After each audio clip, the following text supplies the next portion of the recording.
Scott Sloan Show. This is News Radio 700 WLW. So after being signed into law by Governor Rick Scott, Florida has raised the age to legally purchase any gun from 18 to 21 across the board, and they institute a mandatory waiting period. Bump stocks are illegal as well. No ban, though, on assault-style weapons, or assault weapons, as some would call them. Bill allows for certain school employees to carry guns if they get training.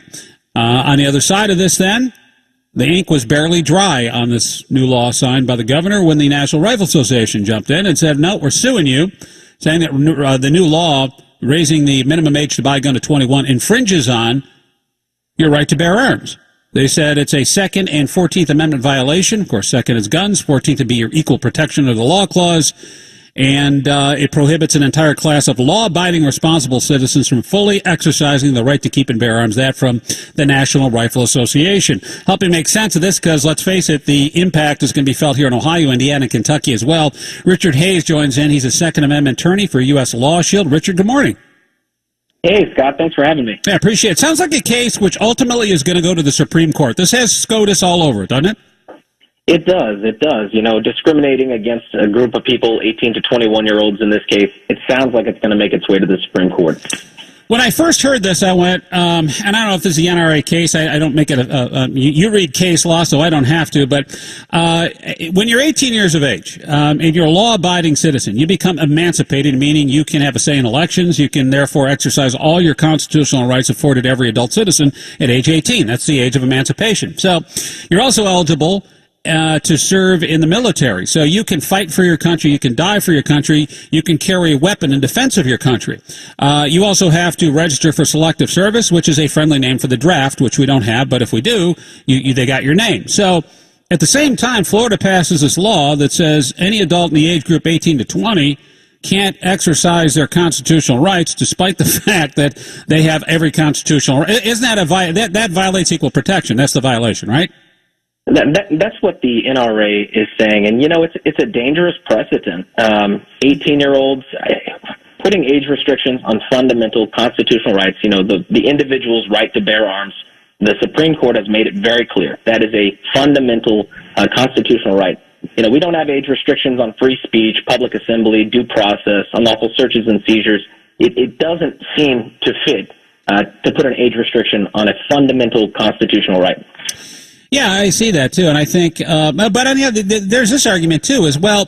It's already illegal to buy a handgun under the age of 21, and now it's going to be illegal to buy a long gun under the age of 21. Well, what is the difference there? If we have already said, okay, you can put age restrictions on handguns, but not long guns, what's the distinction there? It's kind of like the door's already been open.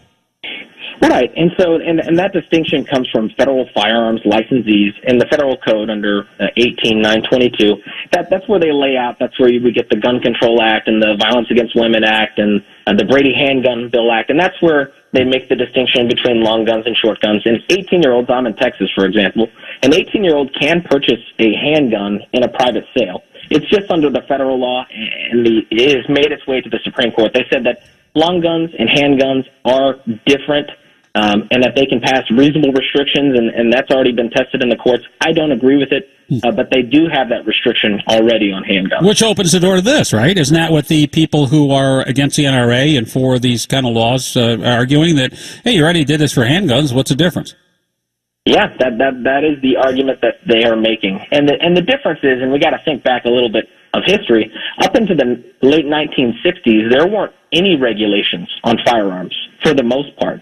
And long guns, up until very recently, have become regulated. So historically, long guns haven't been treated the same as handguns. And so they're really deviating from our American history. Yeah, and it seems like, I don't know, if I were maybe a little more pessimistic, I'd say, hey, you know, we've restricted handgun sales, but at the same time, two-thirds of the murders, two-thirds of the things we're trying to stop are committed by handguns. So what's the point of going after long guns?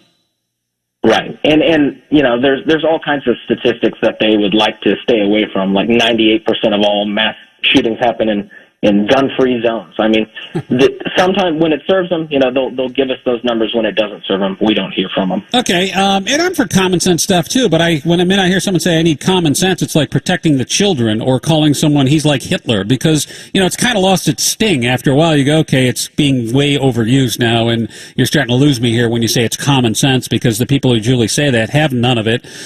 Richard Hayes, Second Amendment attorney for U.S. Law Shield in Florida, enacting this very strict law regarding gun sales. The NRA is challenging it in court. Probably will go to the Supreme Court. Something else, as I mentioned, I was thinking as you're talking there, I said, selective service, right? If I am, as soon as I turn a certain age, I have to register for the draft, basically, is what it is. And at 18, I'm eligible to serve in the military. So I can be conscripted, and that's the whole purpose of this. There's a sex element to this, too, as well, because females are not legally required to register for the draft like males are. So where does that leave them? Is this kind of like a sex bias thing, too? It kind of sounds like it. Yeah, sounds like it to me. Way, it does. Yes, exactly. And it's Florida has taken it a step further, saying 20-year-old females in Florida who live by themselves cannot protect themselves in their house. So I really think that women are getting the short end of the stick. Well, in constitutional law, again, this is pretty deep stuff here, but so when you get to that whole thing about a unorganized, unsupervised militia, which is in the Second Amendment, if females aren't required to register for the draft, they then aren't part of this militia that they talk about in there. So isn't it a stronger legal argument in saying that denying women their Second Amendment rights is even worse? I would agree with that statement, yes. So where's the women on this? Shouldn't they be outraged that they're getting treated differently than men? Yeah, they had a march the other day. I didn't see any signs for this. Yeah, I wonder why. It's like, well, this is the scary part is in the zeitgeist, we're forgetting that, these rights are enshrined to you in the Constitution of the United States, and going, well, now all of a sudden, 20, well, it's a big deal. It's only 21. Okay, but, at the same time, is there anything in there about saying, hey, if there's a certain age where you're allowed to have soldiers quartered in your home? Or, a certain age where you can incriminate yourself or what? I mean, if we're going to put this to age standards, then why not other amendments of the Constitution? Why not other parts of the Bill of Rights? Right, and that gets back to what I was saying at the very beginning, setting a precedent on age restrictions for fundamental constitutional rights, dangerous precedent, and hopefully it does not spread across the country. And, we see it here in Florida. It's going to be challenged, but we hope not to see it anywhere else. Yeah, and I think, what do you think happens ultimately with this case? It's going to be, the Supreme Court has become more conservative with Gorsuch. It is going to be, who knows? Who knows whether they're even going to grant certiorari in the case and review it. But it is very unpredictable at this time. People, they pass this bill very quickly. The Supreme Court moves much more slow. And between now and then, a lot of things can change. So your guess is as good as mine. Yeah, that's probably true. I mean, SCOTUS can go to SCOTUS, but they don't have to. They don't have to hear the case. So that's the other important element to this. Richard Hayes, Second Amendment attorney for U.S. Law Shield down in Florida, regarding the NRA's lawsuit against the state and their new 21 or older law for guns. Richard, thanks for the insight. Appreciate it. Yes, sir. Thank you. Back with your calls in just